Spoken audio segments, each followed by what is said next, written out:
Greetings and welcome to another Warhammer 40,000 Kill Team video. Today I'm reviewing Into the Dark, the new box set and start of a new season for Kill Team. But before we get into things, I just want to say thanks to Games Workshop for providing this to review for free. As always, I aim to be honest, impartial and constructively critical. So without further ado, please remember to like and subscribe as well as comment. Let me know what you thought of the video, the review, what do you think of Into the Dark as a whole. And if you want, I've got a Discord you can check out for free in the episode description below, as well as a Patreon if you want to give me some more support. But yeah, today I'm reviewing Kill Team Into the Dark. As I said, it's now the start of the new season for Kill Team. So I guess Kill Team's going to have 1 yearly seasons. Okay, makes sense. But this is a new box set, kind of changing up the entire setting, not just from like a narrative point, but from a gameplay point as well. But I'll cover that all. I'll also be covering the warbands, well, the kill teams inside briefly, but they'll have their own separate video if you want a more in-depth view, which you can just check in the video and on the channel itself. But yeah, I'll just go into a quick unboxing and then I'll come back to review the rest of the box in depth. All right, so this is the unboxing part of Into the Dark for Kill Team. It is a huge box. So far, like normally these boxes have like a card sleeve. This one is so thick, it was just stickers in place. So I'm just gonna lift this up and see what's inside. May have to cut this around. It's really tight. There we go. This is a very heavy, heavy box. So this is, which sprue is this? So this is part of the Crute. So this is, I think, their Kill Team upgrade sprue. So obviously I haven't looked at the box yet, but you get this sprue, and then this is the normal sprue. So it's a free sprue kit, but it looks amazing. So you can see the hounds and stuff. The Crute are quite big, and they look a lot bigger than their old plastic versions. They're really tall, very tall. So put those to a side. Here you've got the Navy Voidman. So oddly, this is just one sprue. So I think you get everything on there. I'm sure there's another sprue inside the box, but we'll see. This is all the terrain. This terrain is amazing, but incredibly chunky. Like, the terrain is most of the weight. Okay, yeah, here's the other sprue for the Imperial Navy. There we go, nice. You got a little Kill Team sprue. And then, yeah, all this terrain, like, I need to build it all. Oh my gosh, wow, inside, you literally get everything you need to build and play. Like, now I've got another set of these. This is awesome. So you've got barricades and measurement gauges. Obviously, more terrain. More terrain again. One of the hatches has popped off, which is fine. Then you get a nice card divider. If I can get this out. Ooh. So then you get a Kill Team core rulebook. So I'll go through this to see if there's any changes. I think it's just a reprint. And you also get to the Into the Dark rulebook. And on the back you've got instructions and card tokens. Then bases and dice. This is from same dice as the last Kill Team set. And then you got your tack-up cards, which... Ooh, these say Into the Dark. So these might be new as well. I'll check those.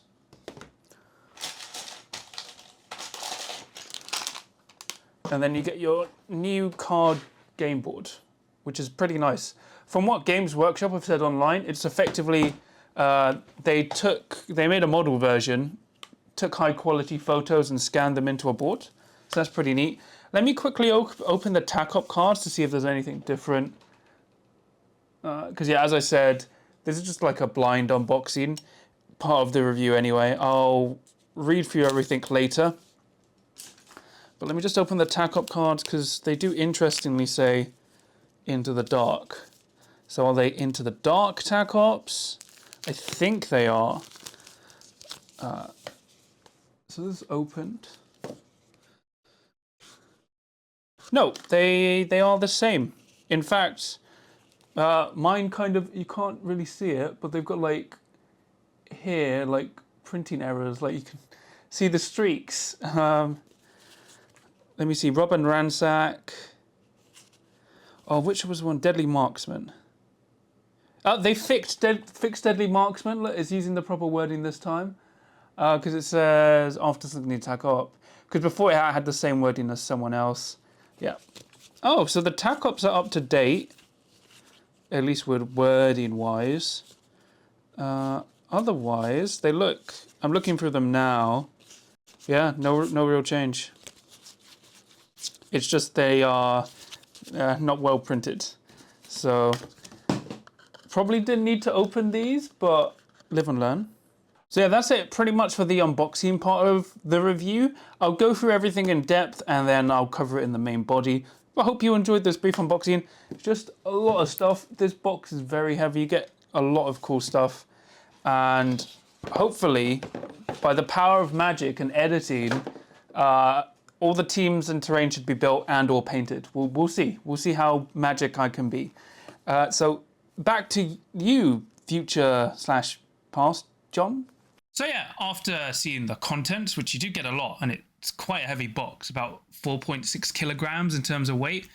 But for the narrative, we are now on Gallowdark. So Gallowdark is this huge space hulk, and space hulks are like conglomerations of ships that have been lost in the warp, but not just ships, asteroids as well, that have, you know, lost control and been fused together in this, not just crashing together, but because of the power of the warp as well. So they've welded, some even shift around, and what started off as like a single ship has grown into like sometimes planetary size objects of just endless mazes of different kinds of ships and biodomes and asteroids.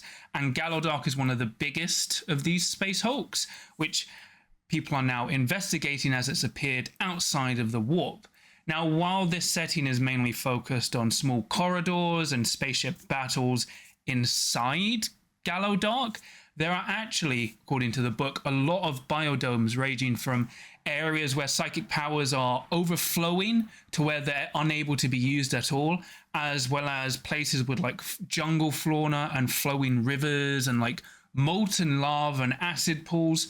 So there's actually quite a wide scope of biodomes and potential terrain boards to be found in Gallowdark. But now everyone's exploring to find, well, what either is hidden within, whether it's worth looting for high prize or forbidden archaeotech or lost STCs, or if there's foes that needed to be vanquished, and see if there's a safe way to detonate and destroy this forbidden place, as it could be a threat to any oncoming planet or Imperial zone. So inside you get the Imperial Navy breaches and the Kroot Kinban.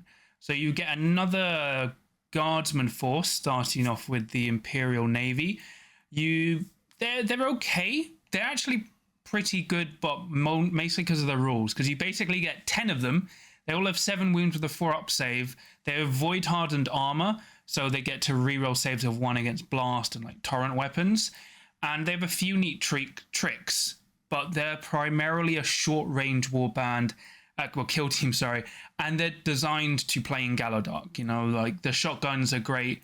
They're free, but long range is 1-2 damage, which, you know, this team is not bad outside of Into the Dark, but it does struggle. It's much better inside Into the Dark. It has a few broken combos, but otherwise they are designed to play inside Into the Dark. So you may find them a bit worse playing outside of the realm they weren't designed to play in. But they're pretty neat. They have a lot of nice tricks, but they're still humans. So, you know, they're that 7 wound profile, but they do have a lot of tricks. Next, you have the Kroot, who are, well, Kroot warriors, an auxiliary race of mercenaries who also work for the Tau. Now, these are the first time we've got a proper updated plastic kit for them, and you get a 9 to 10 Kroot warriors with 2 Kroot hounds. So you actually get a lot of miniatures there. They're all 8 wounds with a 5-up save. Disappointingly, though, they're all 3 attacks base for a race that is known to be quite aggressive. But you can spend a command point to make everyone 4 attacks instead of 3, which is bizarre. But they're a very nice kill team. I think they're more well-rounded than the Imperial Navy.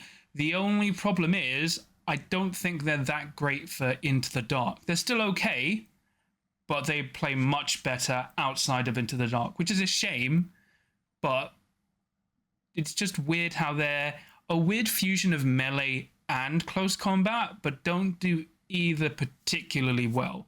They're amazing miniatures, but they're an interesting team. Like, it's just... Yeah, I like the Hounds. The Hounds are really good, but that's because their movement 4 white base, so they can charge 5 white. And, you know, they're crew Hounds. They're GA2. They're great. They're great. But overall, both kill teams are very interesting.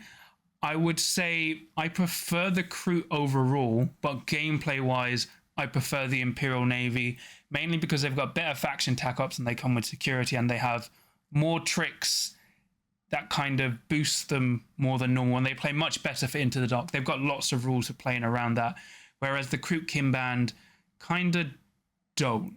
Their rules are more generalistic, so it's this weird take, because like what I'm gonna have to do when I start reviewing kill teams now is going how they do in normal games and then how they do in Into the Dark, because a kill team can fluctuate now quite heavily between those two realms. But outside of that, now we go into the terrain. So this is the biggest shakeup. So the core book, Into the Dark, is 120 pages. So it's about 30 pages more than a normal previous book we've gone before. So not only does it have the 2 new kill teams, it also has a lot of rules for basically how to play Into the Dark. Now, it doesn't replace the core rules. These aren't an update. These are just rules for playing Into the Dark kill zones. So, like, you know, you've got enhanced Overwatch for Into the Dark, but that doesn't carry over into your normal games. There's nothing stopping you house ruling that you take, like, Into the Dark Overwatch. But if you're worried about, cross compatibility, the rules for Into the Dark are for Into the Dark only. They're not designed for normal games. But I'll quickly go over the rules now. So for Killzone Gallowdark, you actually get a lot of explanations and diagrams showing the changes for cover lines and how the terrain works. Most walls are heavy with wall traits, and if it's a wall trait, operatives cannot move through or over walls unless they has the accessible trait, which is on page 68. You can't draw lines over or through wall terrains. An operative is never a valid target if every cover line drawn to it crosses wall terrain, and range cannot be measured over or through wall terrain. You must measure around it using the shortest possible route as shown in the diagram. So effectively, you know how in normal games of Kill Team, if there's a wall in the way, you can kind of go, oh, I'm still within blue of you or red. Nope, for Into the Dark, you actually have to be visible to them. So you can't just be visible, you can't be in range through walls, which actually changes a lot of things.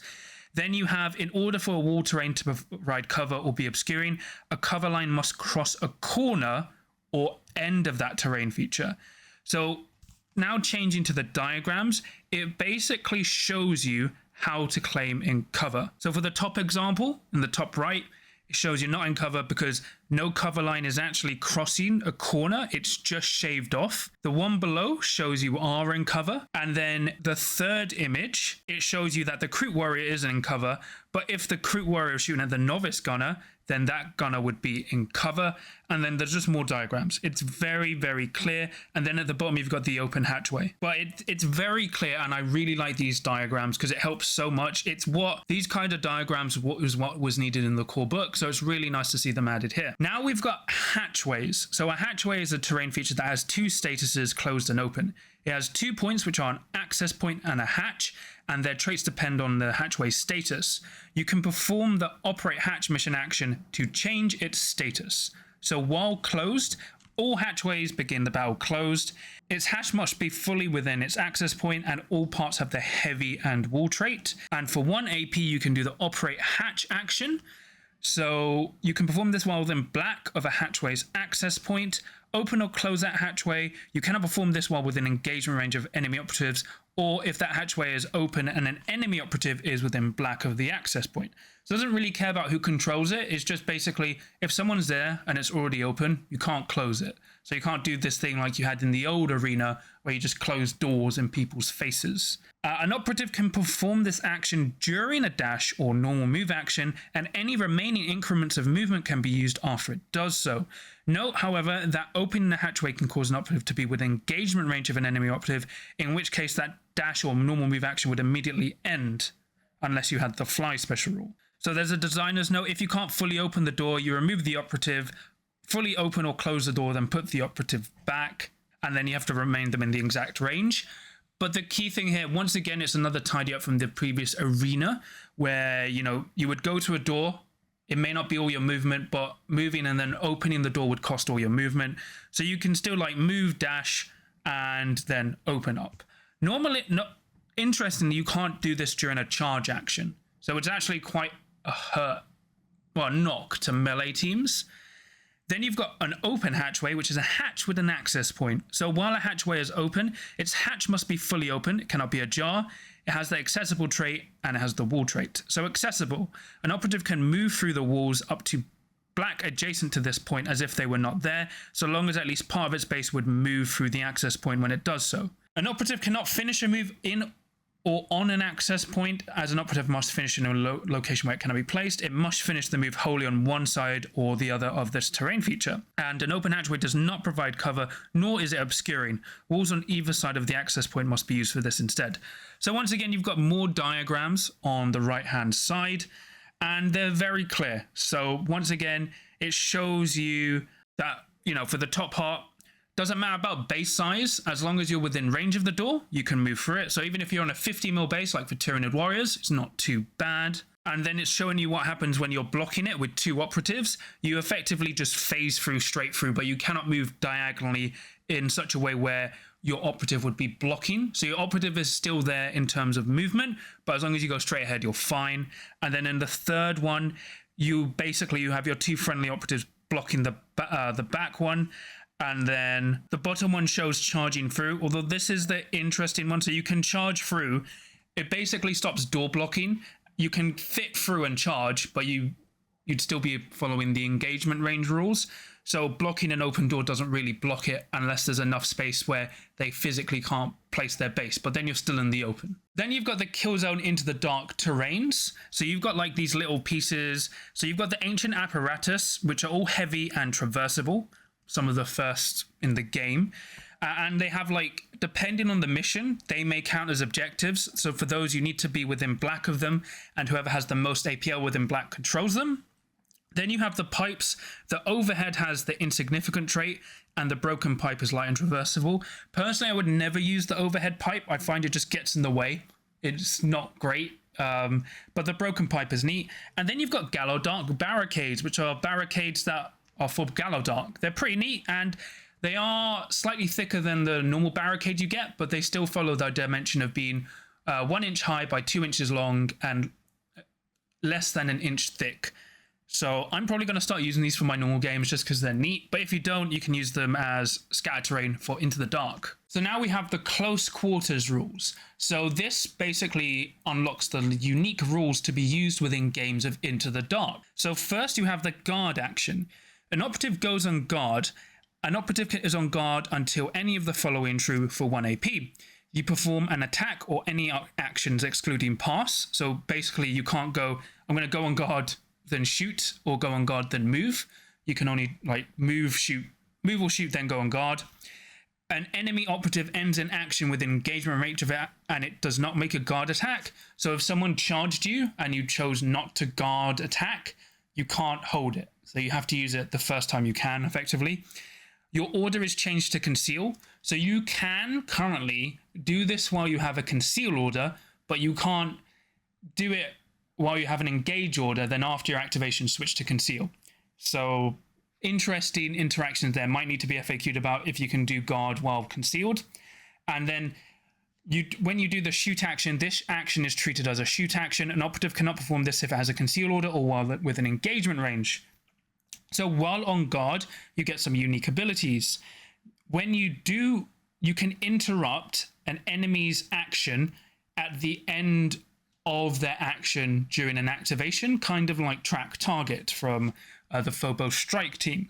So let's say someone moves within range. After they have moved, even if they have an APL left, you can then overwatch, fight, or do a point blank overwatch.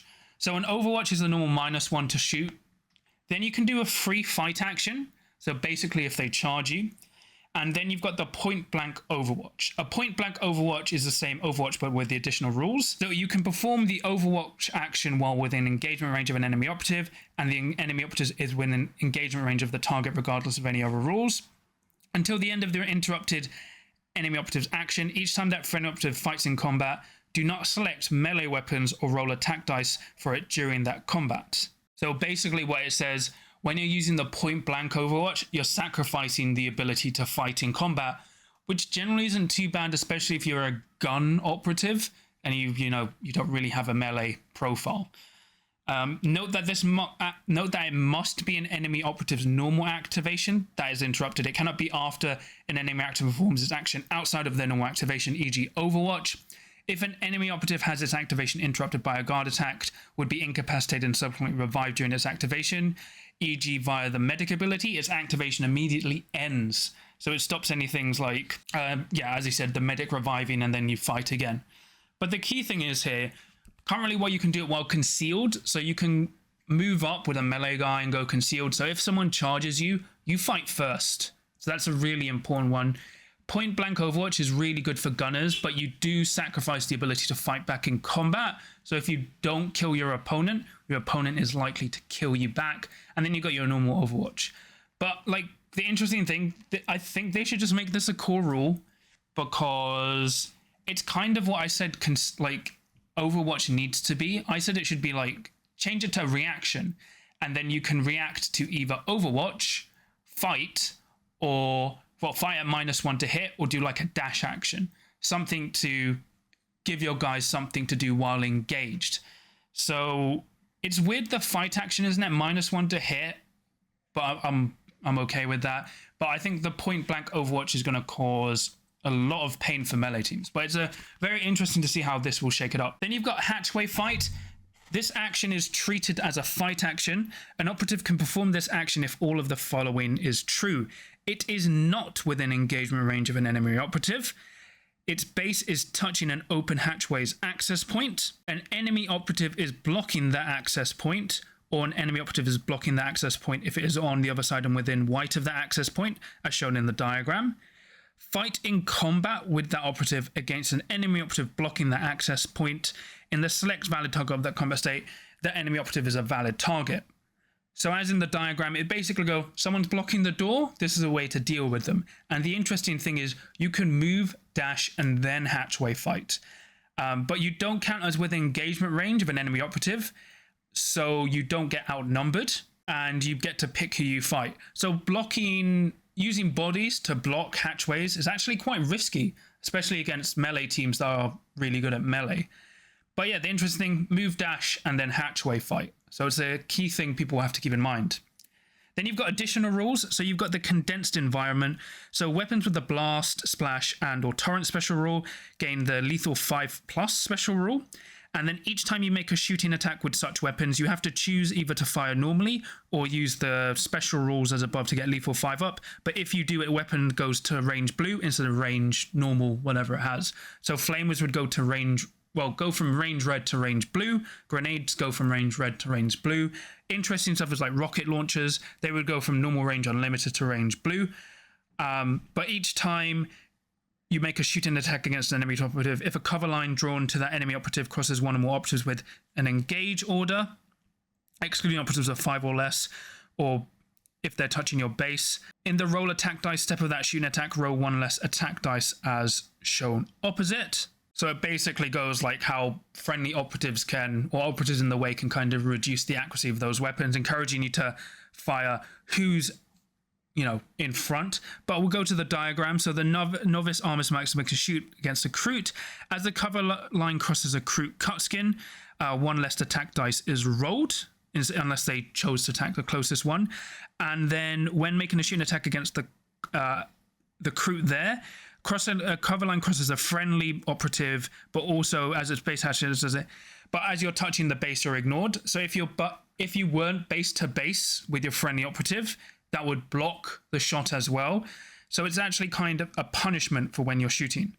But this is for any shooting attack. So shooting is actually a lot rougher in Galadark. But so the key thing is you've got your lethal 5 up special rules on your torrent, blast, and splash weapons that you can choose to use, but when you're shooting, if your cover lines are crossing other operatives and you're not shooting at the closest target, you're going to be -1 dice. So you're kind of encouraged to shoot the closest target. Then barricades. When using close quarters rules, barricades are set up differently. They can be set up anywhere on the kill zone that is more than red from your opponent's drop zone, more than white from access points, and more than white from other back barricades and not on terrain feature. This is an insignificant trait.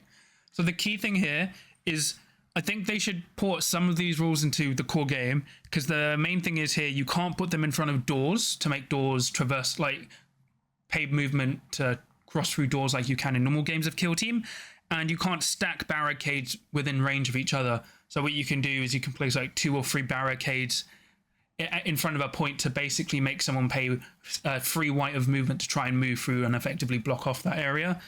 So I would like that to be implemented into the core game. But the only thing is, because on some of the boards, the way it's put up, you can use barricades to kind of, with advanced deployment abilities, become super safe. So there's some exploitation there. Then you've got tac ops. So when using the close quarters rules, the following tac ops are effectively banned: seize ground, hold the line, sabotage, and vantage. If this would mean you cannot build a 6-card tac ops deck, i.e. you do not have any faction tac op cards, you can select the number of cards needed to complete your deck from one of the other archetypes your kill team has access to. In match play, if they do not have any other archetypes, you can select the needed cards from any one other archetype. So the problem here is they've banned some tac ops because they'd be too broken on here, namely seize ground and hold the line, because hold the line, getting within red of someone's drop zone is actually very difficult for Into the Dark. And seize ground is, claim a piece of heavy terrain at the end of the game. Everywhere's heavy. You could claim a wall and go, I'm claiming this wall in the name of the Emperor. So I can see why they've banned that. Sabotage, the same reason. I'm going to pick 2 walls and blow them up. And then obviously vantage, there's no vantage points. But so the way this works as written, if you choose, because the thing is, then there's faction tac ops who are basically work similar to the banned tac ops. So for because they haven't mentioned them because there's too many, you could go, I'm going to select 3 tac ops from like my main archetype, 1 faction tac op. So I've only got 4 cards. I'm going to pick another archetype. So if you're locked into like security, you could go like, as the way these rules are written, you could go, I'm going to pick 3 security tac ops, 1 to 2 faction tac ops, and then I'll pick something from like Seek and Destroy or something. They really need to FAQ this because it's quite exploitable and it's not very clear. Because if people go, if you've got faction tac ops, you can build a full deck. But the rules don't force you to do that. And you could argue if your faction tac ops can't be scored, then you're building a deck you can't score. So then you are allowed to. But then how do you make that clear to your opponent? Do you need to tell your opponent you're doing that? In match play, it's going to be very important because your opponent can just go, well, you're cheating. And then you could have this thing at the end of the game where you end up explaining to your opponent why you've swapped out your tac ops. So GW really need to FAQ and clarify the tac op selection. But that's pretty much it for the special rules and the terrain. So as you can see, the biggest omission is you can advance deploy still, and you can do stuff like call in airstrikes into a Space Hulk. So you're like deep in the bellows of this ancient ship, like with like kilometers of rock, concrete, Space Hulks, acid, all above you. And you can still call it an airstrike, strafing run. You have the Valkyrie like flying through the rocks, crashing in and just doing a strafing run as it appears. Or calling like an orbital bombardment, which is really bizarre. And then teams that can forward deploy are way too good on Into the Dark. So what you may want to do for your home games is like say airstrikes and air support stuff as well as advanced deployment can't be used. But it's really weird. Games Workshop missed that, but then banned tac ops that you can't score or would be too strong, as well as changing the barricade rules. Really strange they've done it for those parts and ignored another big part of the game. So really strange. But now I'll get onto the narrative and match play missions. So you get narrative missions, which have fixed deployments as always. But the interesting thing is you have 9 new match play missions. So I'll just bring them up now. So as with all critical missions, you've got 9 missions, 3 tables. So you roll a d3 for the table, then a d3 for the mission. So the interesting thing about these missions is they all have fixed deployments. So I'll get onto the board after this. But the board is actually pretty neat. It's separated into grids of 6 by 7 cubes, and the maps just build around that. So you have 9 fixed deployments, and you follow the guide based on the mission. Some of the missions is like not just controlling objectives. Sometimes it's controlling terrain pieces instead, or controlling table quarters. They're quite varied, although some of them are just like, yeah, controlling table quarters, but they all have fixed deployments. Some have 3 objectives, some only have 4. So it's, as I predicted, a buff to elite teams. But you have very odd drop zones as well as like corner places. Some drop zones are only 3 cubes. It's interesting, which is why advanced deployment are so strong. But the biggest problem I have with building these maps is you get a kill zone key reference for the terrain, and it's not very clear. You know, I know they've tried their best, but it's just a pain. I wish this was released separately. Like what I've had to do is take a photo, and I'm probably going to print one out, just because it's such a pain in terms of it's so long to set up a board compared to a normal board. I think I spent like 10 minutes at longest setting up a board, whereas for a normal board it'd be like done in 5. It's really nice it's done by grids, so it's much more easier to you know, set up and see. But the terrain itself is quite problematic. But overall, these missions are quite fun. And, you know, the only thing is they say they want all the missions to be symmetrical with fixed layouts, but then all the extra scrambled terrain you can put in, unless it's a mission objective, you can put wherever. So the weird thing is I thought those would be fixed as well.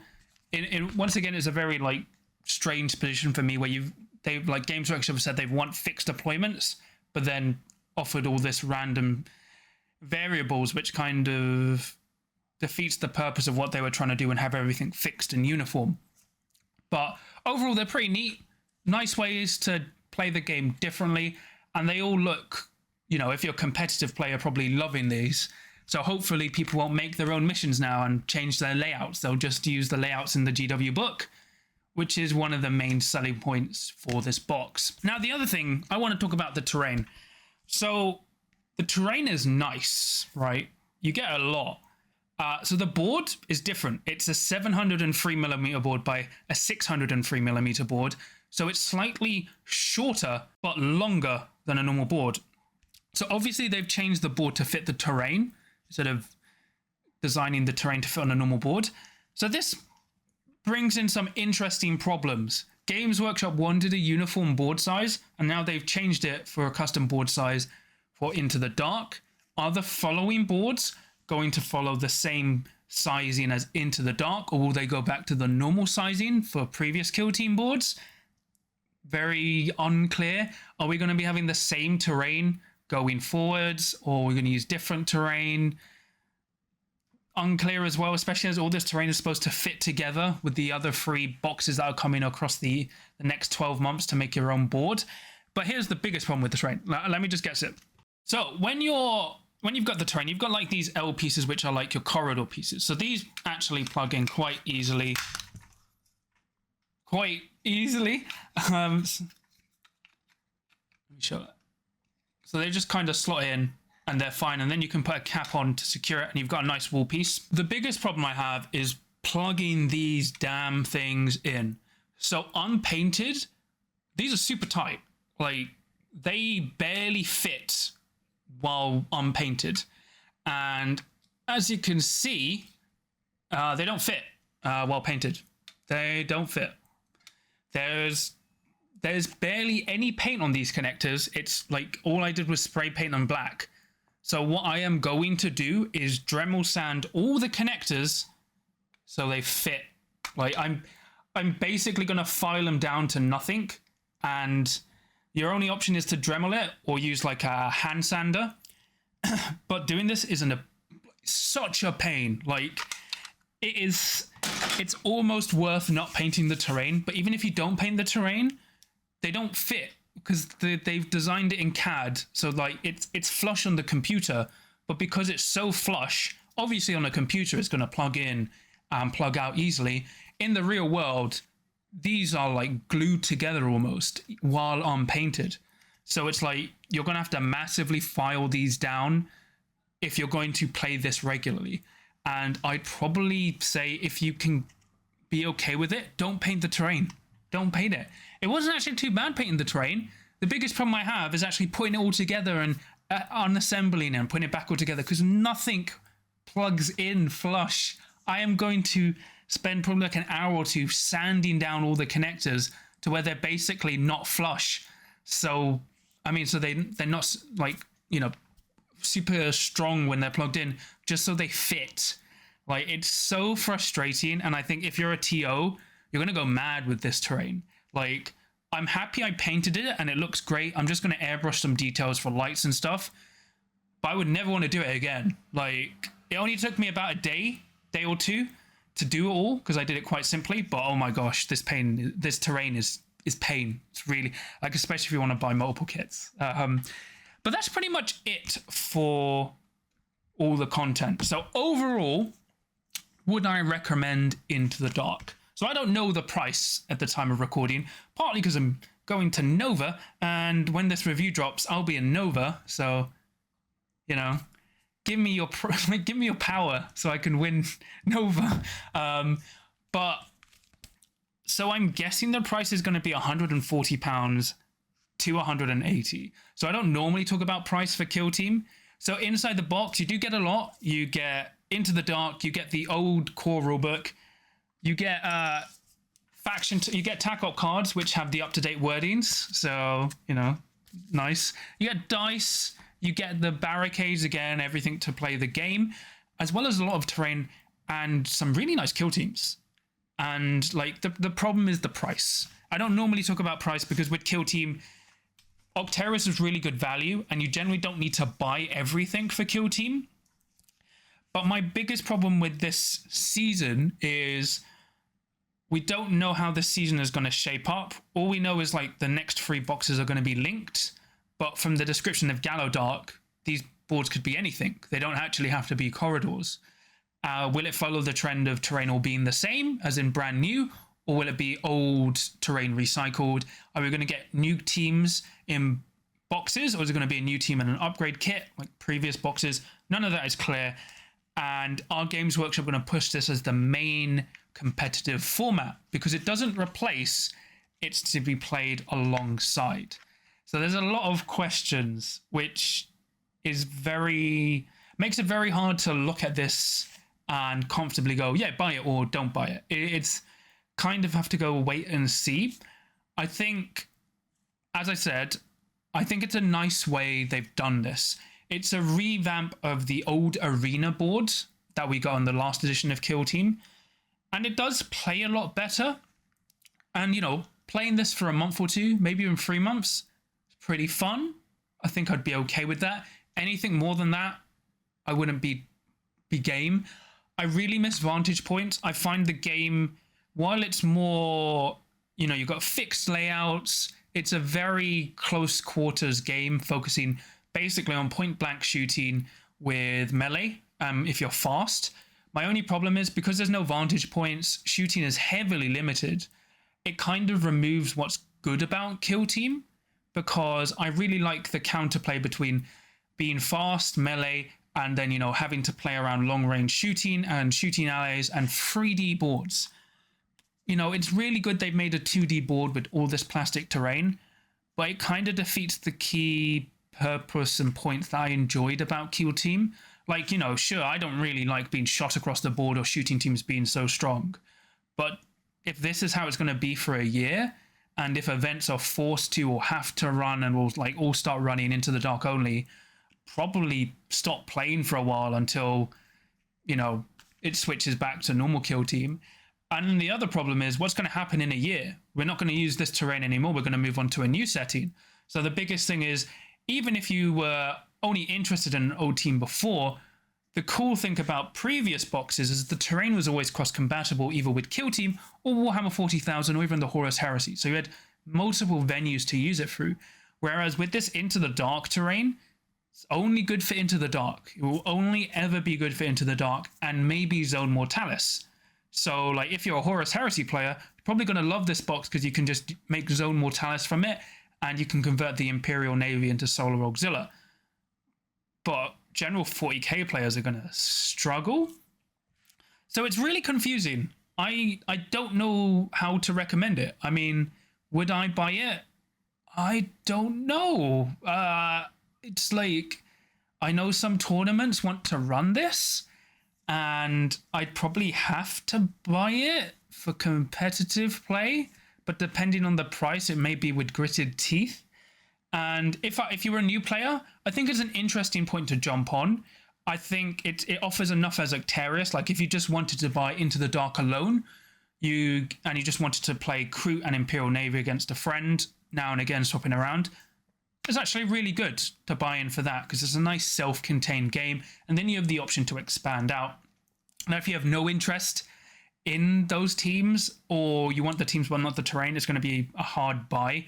It's weirdly the one box where I've heard the most confusion in terms of people going, I think I'm just going to eBay it, and I'm going to just buy like one team I like, or I'm just going to get the rules, or, you know, I'm actually going to buy everything, or I'm not going to buy it because I miss the 3D-ness and the verticality of Kill Team, and I don't really want to buy a box where everything's 2D with doors. So it's a very jarring box, despite the really cool models you get in. So I've been Mirandering for a lot, but basically, if you like both Kill Teams and you're okay with the terrain, it's a great buy-in. If you're a new player, really good. If you're an existing player, depends on the price. And if you're happy of just buying a box to get up-to-date rules for potentially tournaments that will run this. If you're a store, I cannot see stores running Into the Dark only tournaments because, as I said, building this terrain is going to be mind-bogglingly brain-killing and expensive, potentially. But pros and cons, really good if you're a new player. Got everything you need started to play. You get two fully fledged teams, tons of brand new terrain, and it's just a great overall experience for thematic close quarters fighting as well as neat narrative play situated around that. Cons, you're buying into a box that is only going to be valid for a year. The terrain you are using is not compatible with other Kill Team terrain or other game systems, unless it's maybe Zone Mortalis or Necromunda. So the compatibility you had before has dropped significantly, and yeah, you're buying into a box for a year that in a year may be something else entirely. Like we could be on a world with jungle planets, so light cover and vantage points to, you know, we had a year of combat, now we have a year of shooting, you know. And if you don't like fighting on 2D boards, then this probably isn't for you either. But yeah, that's pretty much it for the review. It's a very interesting release. I don't know, one part I love it, the other part I'm not much of a fan. It's a very confusing release for me. I think I would have liked this more if it was just a one-off, as in, oh, for this box we just have Into the Dark, and then the next box is going to be something else. Because it's going to be like this for a year, if all the boxes are just 2D arenas, like mazes, I don't know. It's just like, are they just going to reprint the last rules in every book?